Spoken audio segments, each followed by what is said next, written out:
Pour réaliser une sculpture, pour faire du santon, il faut de l'argile déjà.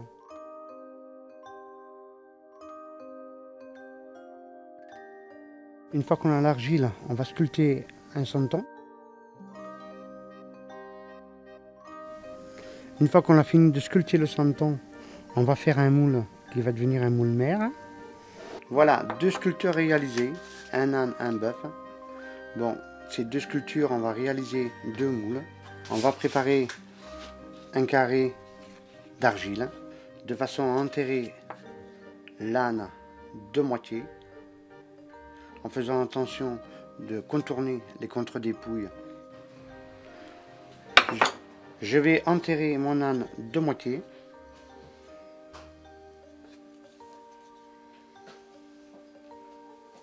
On va lui faire une gorge, ce qui va nous servir d'évacuation quand il y a trop d'argile pour l'estampage. Une fois que nous avons enterré la première moitié de l'âne, on va lui mettre des clés. On va lui faire un coffrage autour. Je vais couler mon plâtre contre la planche en bois de façon que les bulles s'écrasent et très doucement.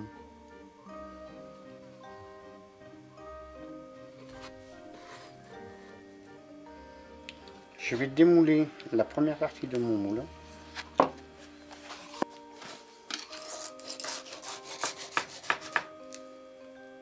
On va enlever l'argile en faisant attention de ne pas enlever la sculpture de la première moitié qui a été coulée. Voilà, une fois qu'on a démoulé la première partie, on va refaire une gorge de façon que l'argile s'évacue dans le moule. On va refaire le coffrage autour et on va recouler un plâtre par-dessus qui va nous faire la deuxième partie du moule.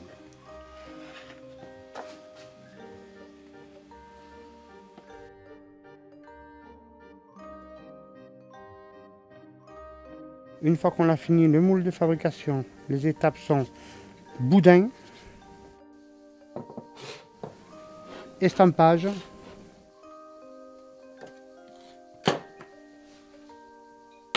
à la sortie du moule et débarbage du santon. Une fois que le santon a été moulé, bon, il va falloir le nettoyer au bout de 2-3 heures de façon qu'on ne voit plus la jointure des 2 moules.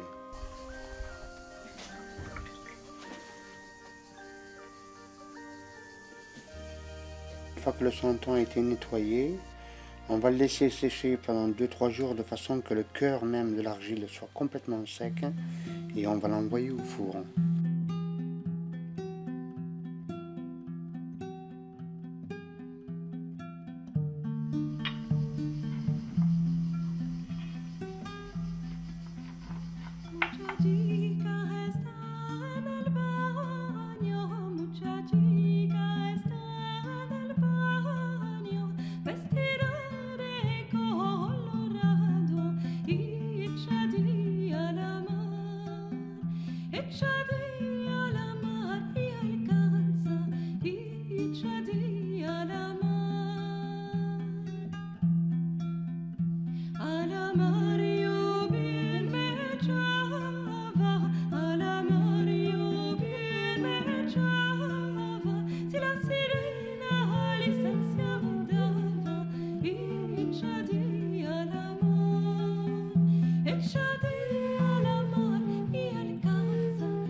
Pour la réalisation d'un décor, je commence toujours par faire un dessin de l'objet, de la maison, de l'église, du monument que je veux reproduire. Ensuite, je fais une maquette en carton. Dès que la maquette en carton me convient, je fais la maison, le prototype en bois. Quand la structure est réalisée, je casse des pierres à la pince à mosaïque et je monte les murs, comme un petit maçon, pierre par pierre. tout ce qui est en bois, les volets, les portes sont réalisés en étapes de bois, je le retravaille, les ferrures sont faites en pâte polymère. Une fois que la maison est finie, je réalise un moule par-dessus. Donc j'utilise du silicone, parfois du latex pour réaliser ce moule. L'étape importante, c'est la réalisation du contre-moule autour de l'enveloppe élastique. Quand le moule est fini, on commence la reproduction de l'objet.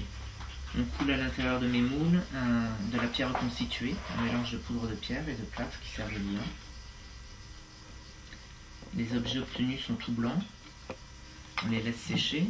Ensuite, il y a toute une succession de bains de trempage dans des pigments ocre naturels pour restituer la couleur des pierres.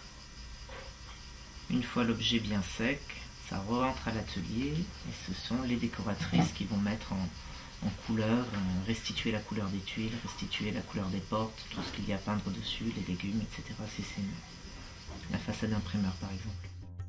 Alors là on est en train de créer la pièce maîtresse.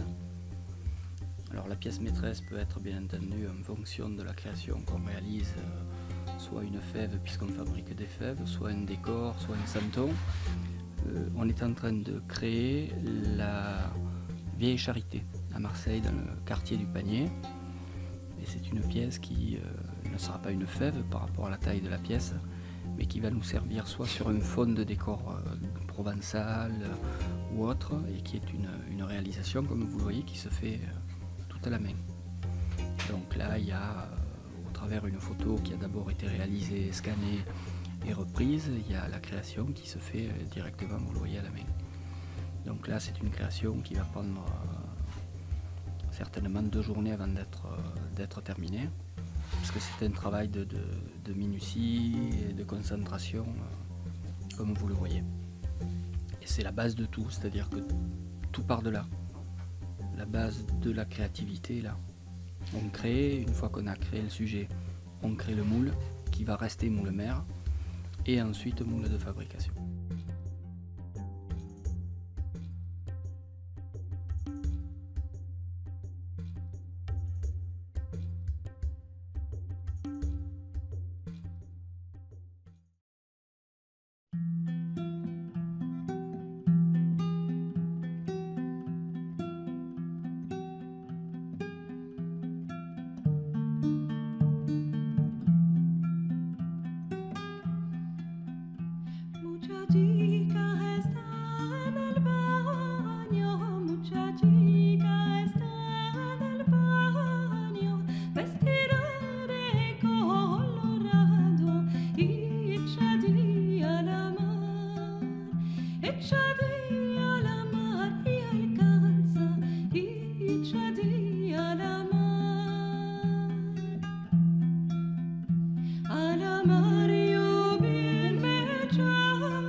Licenziamo, dava,